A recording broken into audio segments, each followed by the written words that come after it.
রাখলাম, এখানে শেষ করলাম।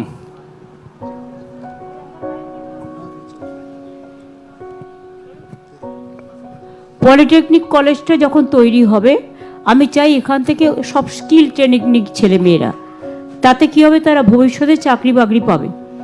সেই জন্যই পলিটেকনিক কলেজটা যখন হবে তখন আবু বকর সাহেবের নামেই হবে, আর হসপিটালটাও যখন এখানে হবে তখনও ওনার নামেই হবে। যে 100 বেডের যে হসপিটালটা তৈরি হচ্ছে, যার প্রায় অনেকটা কাজ হয়ে গেছে, কিন্তু শেষের দিকে। কিন্তু যেহেতু আপনারা জানেন ওবিসি রিজার্ভেশন বিলটা আটকে আছে কোর্টে, এবং আমরা চেষ্টা করছি খুব, এবং আমাদের রিক্রুটমেন্ট এখন অনেক বন্ধ আছে সেই জন্য, এবং আমার প্রায় তৈরি করা লিস্ট থাকা সত্ত্বেও ডাক্তার নার্সদেরও আমরা অ্যাপয়েন্টমেন্ট করতে পারছি না, ফলে এটা আমাদের ফেস করতে হচ্ছে। এবং সেই জন্য যখন এগুলো হয়ে যাবে তখন উপযুক্ত ডাক্তার নার্স সমেত, একটা হসপিটাল তো এমনি চলে না, সেখানে ইনফ্রাস্ট্রাকচার তৈরি করতে হয়, ডাক্তার পাঠাতে হয়, নার্স দিতে হয়, সব কিছুই দিতে হয়। সেই জন্যেই ওগুলো যখন হয়ে যাবে তখন এটা চালু হয়ে যাবে, ঠিক আছে।